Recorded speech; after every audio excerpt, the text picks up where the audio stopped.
Once upon a time, in a quiet little town surrounded by hills, there lived a boy named Ayan. Ayan was bright and full of potential. His teachers often praised his intelligence, and his friends admired his creativity. But despite his talents, Ayan felt something was holding him back. There was a constant weight in his heart, something he couldn't quite explain. The truth was, Ayan found it hard to forgive. Every time someone wronged him, even in the smallest way, he remembered it. When his best friend forgot his birthday, Ayan didn't speak to him for weeks. When his neighbor accidentally broke his toy, Ayan avoided him for months. The longer he held on to these grudges, the heavier they became. One afternoon, Ayan sat alone in the park, his heart filled with frustration over an argument he had with a classmate.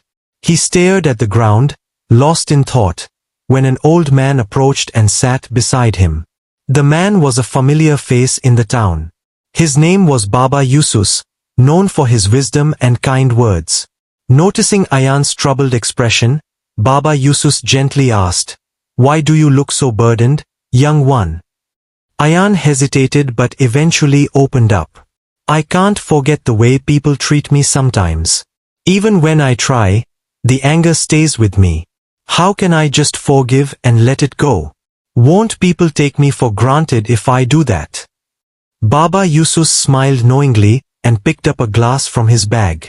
He filled it with water from a nearby fountain until it was almost overflowing.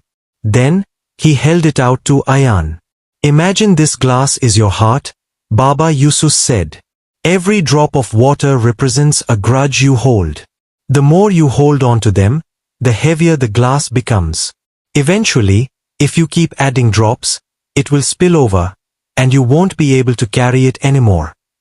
Ayan watched closely as Baba Yusuf slowly poured out some of the water, making the glass lighter. "When you forgive," the old man continued, "you pour out the water. You free yourself from the extra weight. Forgiveness is not about the other person. It's about lightening your own heart so you can move forward."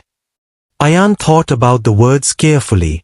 That night, he sat at his desk and wrote letters to a few friends and family members he had drifted away from. In each letter, he apologized for his stubbornness and expressed his desire to reconnect. With each letter he sealed, a strange sense of peace washed over him. Over the next few weeks, Ayan noticed a change in himself. He felt lighter, happier, and more confident. His relationships improved, and he even began to see his own worth more clearly. One day, his best friend, who had once forgotten his birthday, approached him nervously. "I'm sorry for what happened last year," his friend said. Ayan smiled and replied, "I've already forgiven you. Let's move on."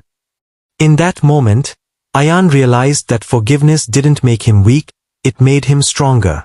The confidence he gained from letting go of the past allowed him to grow into the best version of himself. The lesson Ayan learned was simple: forgiveness is not about the other person. It's about freeing yourself to heal, grow, and build unshakable confidence.